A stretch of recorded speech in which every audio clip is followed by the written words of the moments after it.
Seconds out, Eamon Khan here with the decked out Denzel Bentley. Denzel, we've just witnessed the weigh-in for Beterbiev versus Yarde. What do you think of Yarde's prospects this weekend? Yeah, man, they both look in great shape. We're in for a great fight. I think we're in for a barnstormer. This ain't getting 12 rounds. I think both guys are going to go out there and try and prove a point. Anthony Yarde's going to prove a point and showing that, he is at this level. And Beterbiev's going to prove a point that I'm just going to let you come and, think you can take my titles on your home turf. So we're in for a great fight. And I think whoever puts in the most work wins. Anthony does have a chance. He's a big puncher. We've seen Beterbiev go down before. So let's hope we can put him down again and finish him. Denzel, how does he do it? Does he have to do it early? Can he box him in any sort of way? Does he just have to go for the kill? Listen, they have the game plan and they've been working on what they've been working on in the gym.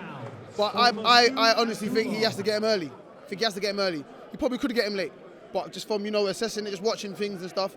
But Anthony's the guy that can adapt. If he needs to ride out a little bit and then get him late, I don't doubt he can do that. But I think it's going to be an early night. We've seen Beterbiev knocked down twice, most recently against Callum Johnson. Is that just a circumstance, or was that a chink in the armour there for Beterbiev that Yarde can capitalise upon? Listen, we're all human. Anybody can get hurt. It's like there's no man on this earth that can't be hurt with the right shot at the right time.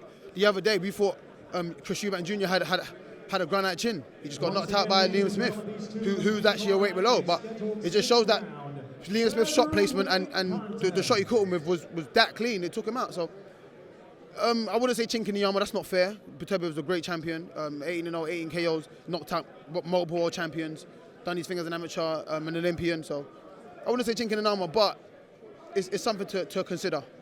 Yarde's mindset has been brilliant in the build-up to this one. What do you think it will mean for him to capture those titles at the weekend? It would mean the world to him. Especially coming off a loss against Kovalev, and then coming back, taking a loss against Lyndon Arthur, what he went through during lockdown and all this stuff. It will all be worthwhile because he worked, he trained, he grinded all throughout that moment. He didn't turn away from it. He didn't hide away from the lights. He didn't hide away from the scene. He stuck right through it and grinded it out. So he deserves the shot, and hopefully he can come through with it. Denzel, what's the latest with you? I should be at April.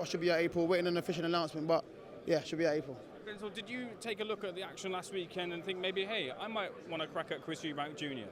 No, I wanted to crack at him if he won. I'm not a guy that picks on losers. Or that's a bit harsh, but I'm not a guy that picks on the one that didn't win. But I did say from a while back I did want the winner of that fight. But I've got a date now. I've got an opponent, so I've got someone to focus on. That's why I haven't been talking a lot. But if they have their rematch and it's around the same time as my fight and we crack on, I'd like to get the winner of the rematch. Okay, so it's fair to say right now, in the trajectory in the future, you'd like to fight Liam Smith. How do you think you two would square up? 100% I'd win. How'd you do it? I can stop him. I think I can stop him. What are Liam Smith's strengths that you'd have to look out for? He's a good fighter. He brings it. He shows no fear. He comes forward and he just sticks it on you. He lets his hands go. He's a good fighter, and I think for a long time he's been underrated. But this is a world champion that's fought guys at the top level. He's fought Munguia, he's fought Canelo, and loads of other top fighters. So I think he's finally getting the credit he deserves. And he's a great fighter, man. But I believe in myself 100%.